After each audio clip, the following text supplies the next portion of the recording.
Hi స్నేహితులారా, ఈ రోజు మనం మాట్లాడబోయేది మన భారతీయ సంస్కృతిలో అత్యంత పవిత్రమైన ఆధ్యాత్మిక శక్తి కలిగిన ఒక పదం గురించి. అదే నమస్తే. చాలా మంది దీన్ని సాధారణ అభివాదంగా హాయ్ లేదా హాలో లాగా ఉపయోగిస్తారు, కానీ దీని వెనుక ఉన్న అర్థం మూలం చాలా లోతైనది, ఆధ్యాత్మికంగా గొప్పది. దీన్ని మీరు పూర్తిగా తెలుసుకుంటే మీరు నమస్తే అనేటప్పుడు మీ గొంతులో, మీ హృదయంలో ఒక ప్రత్యేక భావన కలుగుతుంది. ముందుగా నమస్తే అనే పదం సంస్కృత భాష నుండి వచ్చింది. ఇందులో నమః అంటే నమస్కారం చేయడం లేదా వంగి గౌరవం తెలియజేయడం, తే అంటే నీకు అనే అర్థం. కాబట్టి నమస్తే అంటే నేను నిన్ను గౌరవిస్తున్నాను లేదా నీలో ఉన్న దైవత్వాన్ని నేను నమస్కరిస్తున్నాను అనే లోతైన అర్థాన్ని కలిగి ఉంటుంది. కానీ ఇది కేవలం శారీరక వంగుడు మాత్రమే కాదు. హిందూ ఆధ్యాత్మికతలో ఇంకా లోతైన అర్థం ఉంది. నమస్తే అంటే నీలో ఉన్న దైవత్వానికి నాలోని దైవత్వం నమస్కరిస్తుంది. మనందరిలోనూ ఒకే ఆత్మ ఉంది, ఆ ఆత్మ పరమాత్మతో ఒకటే అనే భావన. నీలోని దేవుడిని నాలోని దేవుడు గుర్తిస్తున్నాడు అని అర్థం. ఇది అహంకారాన్ని తగ్గించి సమానత్వం, ఐక్యతను తెలియజేసే అద్భుతమైన సందేశం. ఇప్పుడు దీని మూలం గురించి చెప్పాలంటే నమస్తే వేదకాలం నుండి, అంటే వేల సంవత్సరాల క్రితం నుండి ఉంది.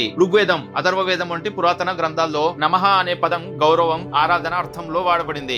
ఆలయాల్లో దేవతల ముందు, గురువుల ముందు, పెద్దల ముందు చేతులు జోడించి నమస్కరించడం మన సంప్రదాయంలో ఎప్పటి నుండో ఉంది. యోగా, ధ్యానం ద్వారా ప్రపంచ వ్యాప్తంగా వ్యాపించి ఇప్పుడు ప్రపంచమంతా నమస్తే అనడం మన భారతీయ సంస్కృతి గొప్పతనానికి నిదర్శనం. ఇప్పుడు నమస్తే ఎలా చేయాలి అని చూద్దాం. ఇది చాలా సరళంగా కానీ హృదయపూర్వకంగా చేయాలి. 1. 2 అరచేతులను గట్టిగా జోడించండి.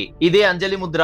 2. వేళ్లు పైకి చూసేలా, బొటన వేళ్లు ఛాతీ దగ్గర లేదా కొంచెం పైకి నుదుటి దగ్గర ఉంచవచ్చు. 3. తలను కొద్దిగా వంచి కళ్ళలోకి చూస్తూ మృదువుగా నమస్తే అని చెప్పండి. ఉచ్చారణ నమస్తే అని సరిగ్గా. ఇలా చేస్తే మన శరీరంలో పాజిటివ్ ఎనర్జీ పెరుగుతుంది, ఎదుటి వ్యక్తితో ఆధ్యాత్మిక కనెక్షన్ ఏర్పడుతుంది. స్నేహితులారా, నమస్తే అనేది కేవలం మాట కాదు, అది మన సంస్కృతి నేర్పిన వినయం, గౌరవం, ఐక్యత, దైవభావనకు ప్రతీక. ప్రతిసారి నమస్తే అనేటప్పుడు గుర్తుంచుకోండి, నేను నీలోని దేవుణ్ణి గౌరవిస్తున్నాను. ఇలాంటి ఆధ్యాత్మిక విషయాలతో మరిన్ని వీడియోల కోసం లైక్ చేయండి, సబ్స్క్రైబ్ చేయండి, కామెంట్ లో మీ అభిప్రాయం చెప్పండి. నమస్తే.